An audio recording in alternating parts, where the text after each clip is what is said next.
Hey y'all, so look, I apologize for this being late. First of all, I didn't know that the title concert was coming on. Well, I forgot that this was coming on this week, and I just remembered at the beginning of this week, and I was like, damn. So, I'm sitting here looking at the fucking title concert.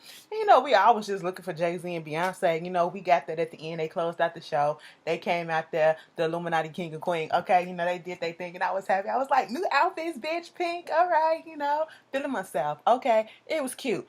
Moving on from that, then you had If Loving You Is Wrong. See, I hate what the networks are doing.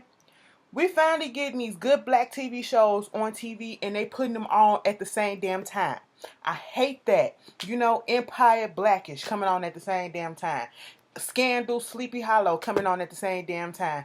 I fucking hate that. The Player and what the How to Get Away with Murder. Now we got If Loving You Was Wrong. Some of y'all probably don't even watch it. And Being Mary Jane. I hate the fact that they putting them all at the same time. And then Being Mary Jane was a 2-hour episode. Well, it was 2 episodes for the premiere like they did last season. So they gave us episode 1 and episode 2.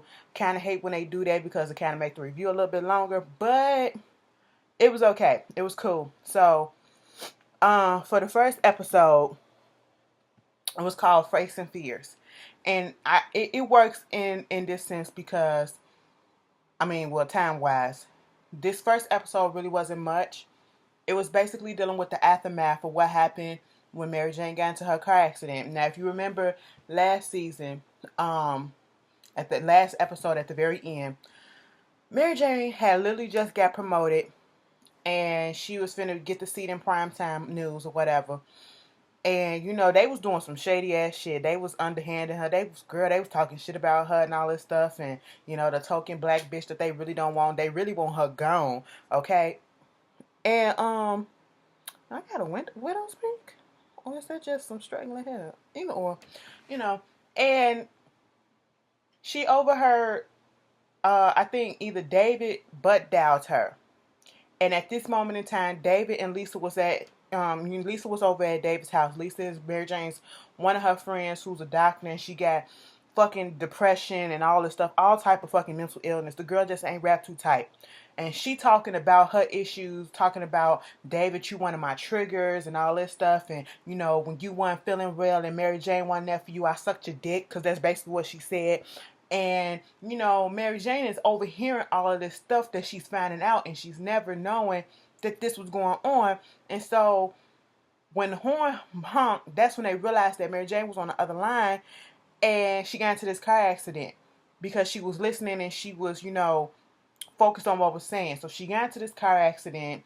When the episode picks up, it's her in the hospital. They finally get her out the car accident, and her face is fucked up. Child, somebody put on Twitter and said she looked like Martin face after, you remember that episode of Martin when Martin was trying to fight Tommy Hearns, and at the ear when his face was all bust up.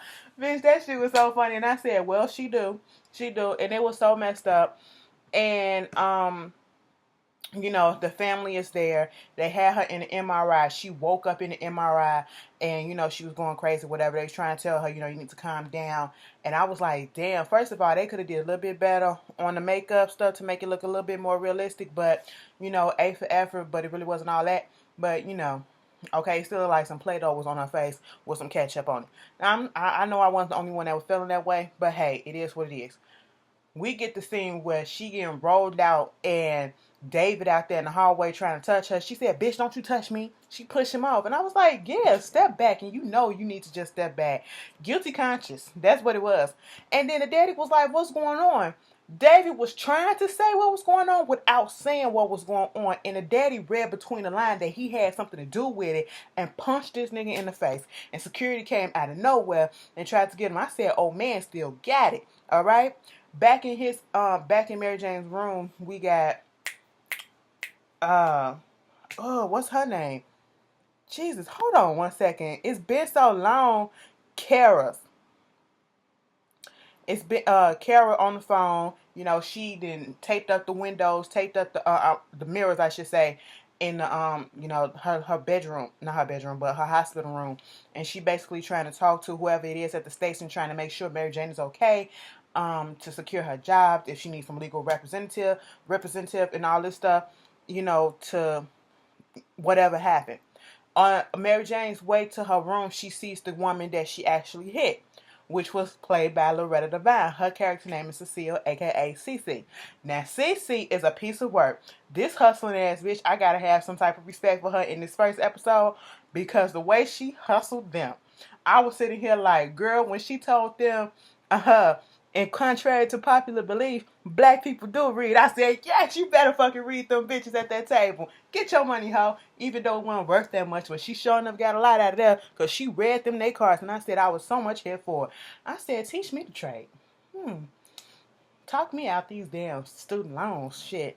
But anyway, Mary Jane wanted to see her face. They had to try to act normal around her. She saw her face. She did, feel a certain way. They was trying to do this plastic surgery on her. She wound up going home. Lisa was trying to talk to her. Lisa was calling her. She didn't want nothing to do with them. Lisa nor David. At one point, Lisa sat down with Mary Jane's mother, and this is the preview that they kept showing. And this is what really made me hyped to see this, to see the season, because the way Mary Jane mama was sitting there reading her ass, she was like, girl, so she was like, I thought that David would want to come clean, with me. She was like, so girl, you waiting for this man to do something and you can't do it on your own? She was like, out of all the millions of men that's out here, you could have had them all. But why, David? And I'm not even going to judge you if you was going to do that. But why, David? That's the man that I envisioned for Mary Jane. He's like family. Hell, you're like family, so this shit is like fucking incest. And I was just like, girl. She was like, so did you have sex with this man? Did his penis penetrate any hole in your body? Bitch, answer me. Girl, I was just over it. I was like, you better read, and you knew you was wrong. And I don't know, it just... Lisa got some problems. I know she got mental illness and all that stuff, but that girl just... She is the woe is me type of person, and I just can't deal with those people. Back at home, they got the windows, because all her shit is made of glass. They got the front window newspapered up so that the cameras and people won't be looking in. When she was leaving, she stopped by Cece room and was telling her, they was talking about her face and how she a news anchor and she need her money for this, and just talking about the accident. She came in there and apologized because Mary Jane took responsibility for it and all that stuff. Cece got a couple of broken ribs, fucked up arm and all this shit, and when she was leaving out, she gave one of the doctors or doctors or transporters or whatever, this note to give to Cece, and it was a check for $3,000. Cece was happy to the motherfucker. Oh my god, oh my god, thank you, Jesus. Because Cece ain't had no insurance, and if it wasn't for Mary Jane saying, something and calling her name or whatever the fuck, they wouldn't have put her in the goddamn room because she ain't had no insurance. And I said, that's fucked up. She up in pain and she can't get seen right away because she ain't got no damn insurance. That's fucked up. But moving on from that, Mary Jane mama had came over there to talk to her and was helping her. Girl, that scene when Mary Jane mama went outside, because she was just telling her, David did all this stuff and you see what it is. This is freeing you from him. Let that nigga go and let this be a lesson. Move on. And then, she leaves out of her bedroom and she goes outside. It's nothing but glass. Goes out to the patio. She comes back and walks dead into the glass. I hollered and she fell out. The daddy came and got her. And, after that, again, Lisa calling her. And Andre from season 1, who she was having an affair with, who was having an affair with her, the married dude, Amari Hodges' character, he texted her out of the blue just seeing what was going on because it was all over the news what happened. And then back at her news job, they was basically saying that they did an drug and alcohol test on her and kind of find out she did have alcohol in her system. So they trying to squash it and not let it get out to the press that she did have alcohol in her system. And that girl was like, the lady boss was like, your ugly black girl is causing me trouble. I said, she wasn't saying that to be nice. And I took every undertone of what she was saying. I said, girl, I'm offended. But, you're a woman of color too. Okay, so you need to stop playing. Then all of a sudden we get the scene where Cece was sitting down there with them. at S&C, the company. She was like, so what I'm gonna need is some money for my pain and suffering. Okay, I got medical bills up the wazoo. All right, I'm hurt, I'm injured. I'm out of medical leave, and I'm just a poor black woman. What you gonna do? I ain't got no medical insurance. And then I was like, girl, we gonna give you this, and that's gonna all that you gonna be. She was like, I want this amount. She wrote down something, and the white dude was like, girl, ain't nobody got time for this. We ain't finna give you nothing. You asking for way too much. She was like, my vehicle that I paid for in cash in 2002, Cadillac or whatever the fuck it was, it's messed up. And I want some money for it and all this stuff. And they was like, you know what? She was like, oh, we can go to court. It's like, we can have you in court for decades. And that's when Cece proceeds to read the fuck out of this whole company. You see me as a shifty ass black woman. I get it. And you also got, a little diversity going on here. You got your little Latina, you got your black, you got your gay, you got your white. I don't know what the fuck she is, but you got her too. When she said that, I died laughing. And then she was like, and you got Mary Jane, your token black girl that you don't like and you really don't want and you want to get rid of. But see, you got me too, and you're not going to get rid of me. All right? Because the fact of the matter is, this company ain't CNN. This company ain't Fox News. This company ain't been making as much money or getting as much views since it been crossed over in 5 years ago. And you can't afford that. So therefore, what you don't want to get out there in the public is that your lead anchor had alcohol in her system. You don't want to put it out there that that she's an alcoholic or whatever. So what you gonna do is you gonna give me what I need. She read the fuck out of them, and that's when she was like, she pulled their cards like she was researching. She had statistics and everything. And that's when she looked at old girl and was like, and yes, contrary to what you believe, black people do read. I said, oh Lord, yes you do. And that's when old girl just said, you know what? Oh boy, first the white man, he got up talking about some, child, you ain't finna get nothing, and yada yada yada. We'll see you in court. We'll have you in court for decades and all this stuff. He got up. Old girl said, sit down. So about your offer, I'll give you personally $10,000 more. All you gotta do is sign these confidentiality papers, and everything will be okay. And then she was like, okay, bitch, we'll do that. I said she got like $100,000, I believe, for a 2002 caddy. That's what you hustle, shifty, shifty shit. Go ahead, hustle your shit. She hustled them. But basically she did have them in the palm of her hand. At one point, her Mary Jane's brother came over, and the younger brother, and they was talking about the relationship with her and David, and he was talking about how he's one of those privileged boys that think that they deserve everything and they're used to getting everything, and that's why they act the way that they act. And he was like, I'm talking from experience too. And he was like, why y'all women keep catering to men like that? You don't need that and all this stuff. And he was like, y'all can just, play with yourselves and jack off for the rest of y'all life and some shit like that. She was like, who wants to do that shit? And at one point, they were just having a look. I love when they had a little conversation, because he be trying to set her straight sometimes. And sometimes he be getting her. But it's good to see and to hear his perspective compared to her perspective on things. And sometimes she listens, sometimes she don't. And she was basically telling that she basically scared of starting over. That's her biggest fear. Scared of starting over because she's up in age, and, when her daddy came over and got her mom, he looked past her and went and looked directly to the mama. He was there right then and there. And she was like, that's the type of love that she's looking for. And she has yet to find it. And it feels like that she will never find it. And I'm like, girl, you got to give it time. You're looking all in the wrong place. Sometimes you got to stop looking and let that shit come to you. But at one point, they hear some stuff, and she comes to the door with a baseball bat, and it's her other brother, and he brought Lisa, and he was like, just talk to the bitch so she can go away. And she was like, okay, what you got to say? No, I'm going to say this. I'm sorry, Lisa. I'm sorry. I apologize for being better than you. I apologize for having my shit together. I apologize for niggas coming after me and not you. I apologize for you being so depressed. I apologize for this. I apologize. I said, well, damn, you didn't have to read her this bad. You know, Mary Jane will read a bitch like that while she's cutting your ass down, okay? She was being sarcastic and she was just throwing it out there. Like, bitch, I'm over. She was like, would we have been friends if we would have met in this lifetime, like right now? She couldn't answer that question because the answer would have been no. Because even Mary Jane said this was a friendship. This haven't been a real friendship in years. And I was like, so you basically just holding on out of obligation or pity. And she just left her at the corner like that. Like, bitch, girl, get the fuck out of here.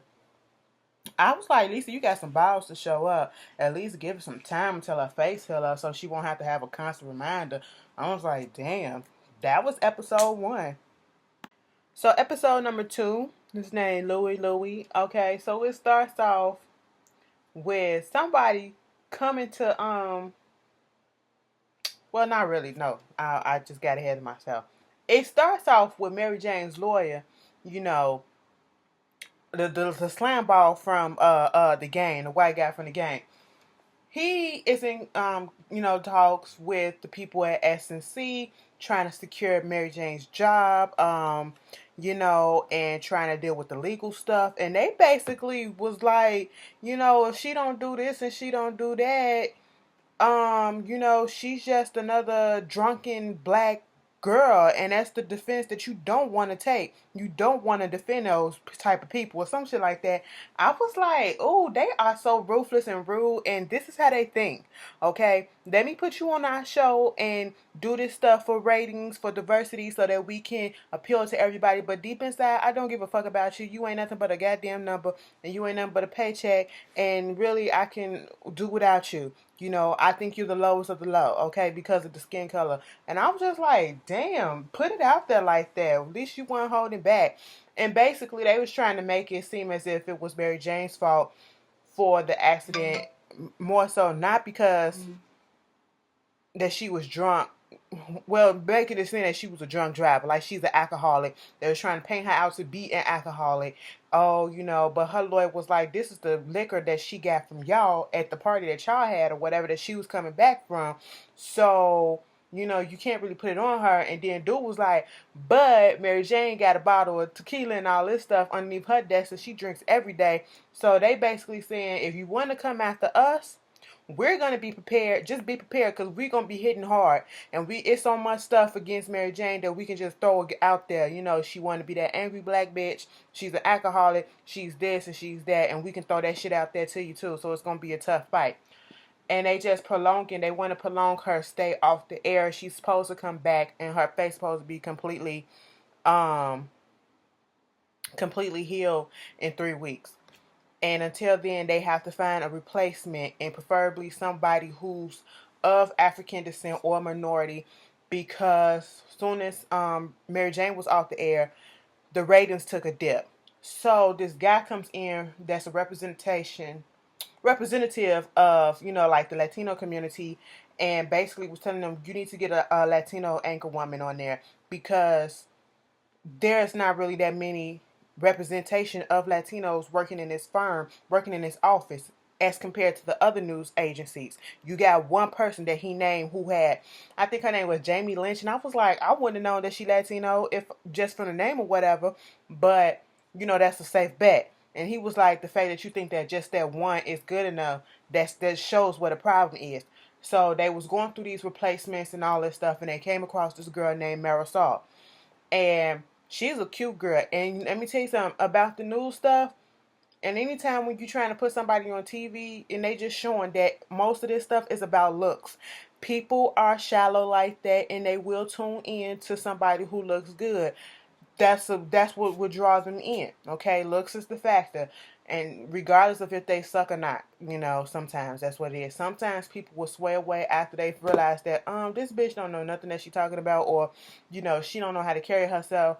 And at one point, Kara comes over telling Mary Jane what was going on. They having this little pig out section, and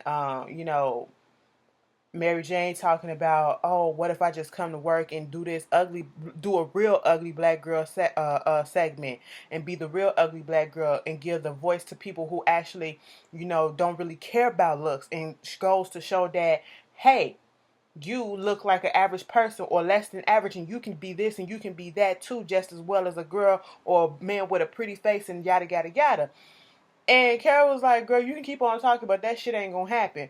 But, Mary Jane just in her own world at this point in time. She just, she's trying, she likes to micromanage everything. And right about now, she feels like she don't have control over what's going on because she don't. Her life is, and her job and her career is in the hands of other people. Like, literally in the hands of other people. And, um, girl, what was I about to say? Okay, well, we're gonna move on because I literally just went blank on something. I was just about to connect the dot. Anyway, moving on. I hate when that happens. Moving on from that, we get Cece. Cece comes over to Mary Jane's house, and I was like, girl, what? Mary Jane look out the window like, baby, where you come from? Now Cece gay, okay? You can just she a butch slash stud, whatever you want. She up here with her little bowling shirts on and her little fedora and shit. I was like, okay, put that pimp hand down. And she basically said, once again, she's putting on her hustler's hat and she just hustled the fuck out of Mary Jane and she's doing some extortionistic shit. Okay? She is extorting the fuck out of Mary Jane. She said, girl, let me tell you something. So I was up at S&C the other day trying to get some money from them, and I signed a legally binding contract with them, confidentiality form with them, saying that I get this money and I can't say nothing and it protects the company. But baby, it don't protect you. Okay? So I can do whatever I want with you, but it can't fall back on the company. All right? So what I'm gonna need you to do is give me $25,000 or this here report of your blood alcohol level that said that you had alcohol in your system when you committed this accident. I'm gonna put that out. Now I want $25,000 so I can feel happy and I can go about my day. And I want that shit by 5 o'clock. And I said, wait a minute, Cece, you doing a lunch? You're doing a much. And she was like, girl, how did you get my address? And she showed her the check, and she was like, oh, I must have gave you a personal check. I don't never do that. I must have been on some stuff. And then Mary Jane tried to flip it and say that she was not even accountable for the actual car accident. It wasn't her fault for the car accident. She was blindsided or some shit that she said. But then what tripped her up is because Cece said and remembered, and we all heard this on the first episode, when Mary Jane came into her room and said, I apologize to you for the car accident. It's my fault. That's what Mary Jane said. And I said, damn. So Cece was just out there just extorting, and I said, girl, she was waiting for that money. Cece popped back up, and she couldn't get the money right away. She can only get $5,000, and she told her, if I give you this $5,000 right now, that means, and you take it, that means we got a deal. I can do the deal with you. And she was like, girl, you living in this big house, you mean tell me you ain't got 25 G's on you right about now? I'm gonna up that up. But if you can't get it, you get paid every 2 weeks. So every 2 weeks I want $5,000 from you. And I said, what?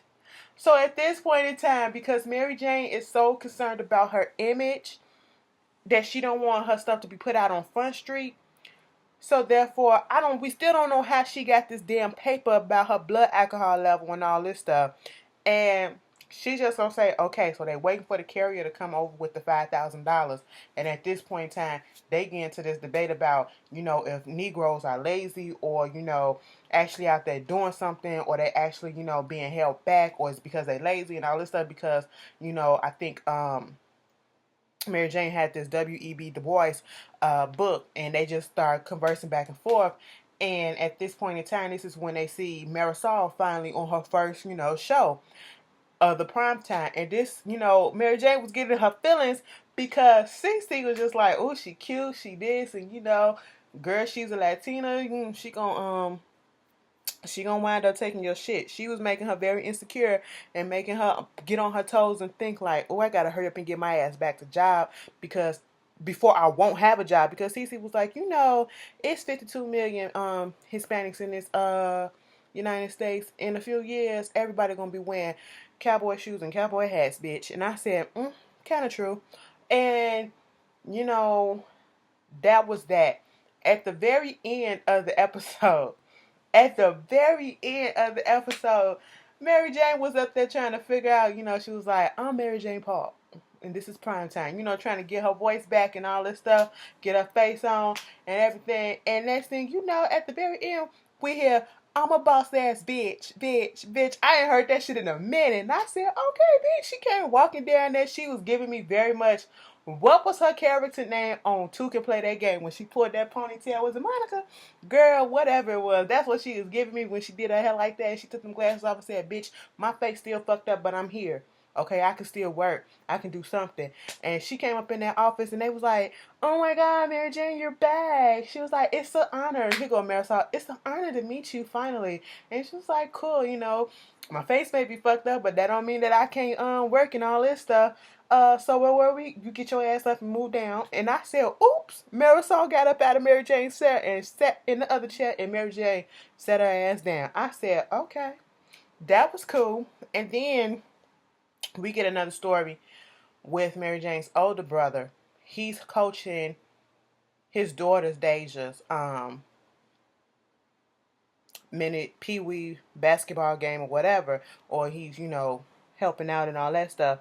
And next thing they at the practice, and next thing you know, the mama comes.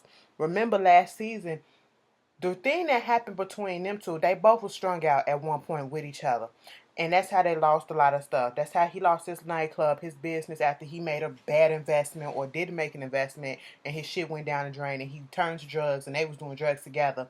And that's how they lost a lot of stuff, and that's how they wound up in the first season being with the parents.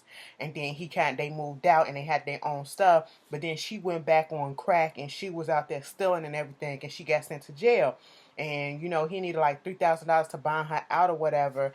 And apparently she's out of jail. She's on house arrest, or whatever. She got a ankle bracelet, and the little girl saw it. She was like, I had to take 3 buses just to get here, and she got to be back. Her curfew is at 7 o'clock, and, she wanted to actually be there with her daughter at her first game.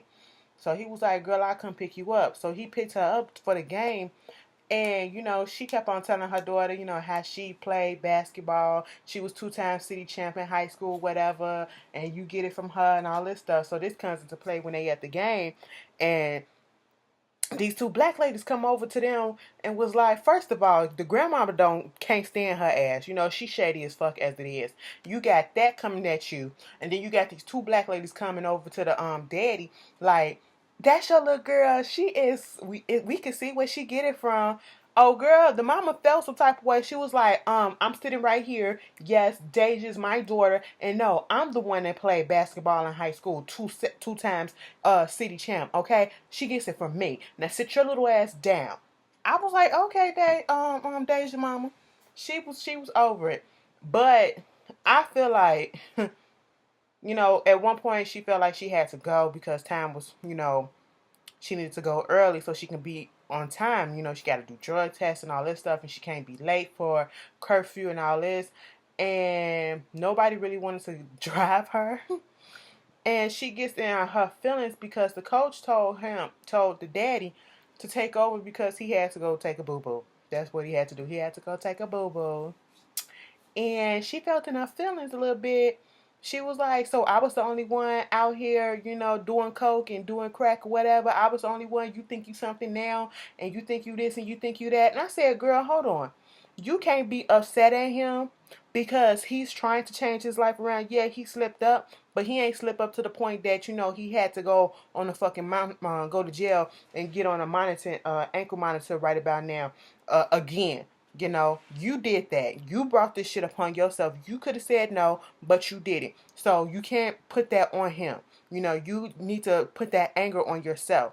Then later on in the episode, the daddy finally breaks down and asks his father for a job, to get him a job. And his dad has this emotional breakdown because that's what he's been waiting on. He's been waiting on him to get his shit together and to come to him for help. And Niecy, one of his, I would assume like second oldest or whatever, was like, so now that you got Deja, you want to get your life together and you want to go all out and get a job. But when me and my sister was growing up, you never did this for us. She went off, and I understand the way that she feeling. She just feeling like, and a lot of people feel that way when you grow up in a household when the parents are fucked up, but then they get clean, and you know the siblings that come afterwards, they get the love and the opportunities, and you know even clothes and stuff and material things that you was never able to get when you was growing up with them, because you didn't get that mom, you didn't get the clean parent, you got the fucked up parent. So I understand what she's going through. I was like, girl needs to go ahead and vent that out, and I don't need to hear it no more. And that was basically the episodes. Okay, so we got Facing Fears was episode 1, and this was episode 2, Louie. So next week it will be episode 3. Just wanted to clear that up. Y'all tell me how y'all. I'm liking it so far. I'm like, it's keeping my interest. But y'all tell me how y'all feel, and I'll see y'all later. Peace.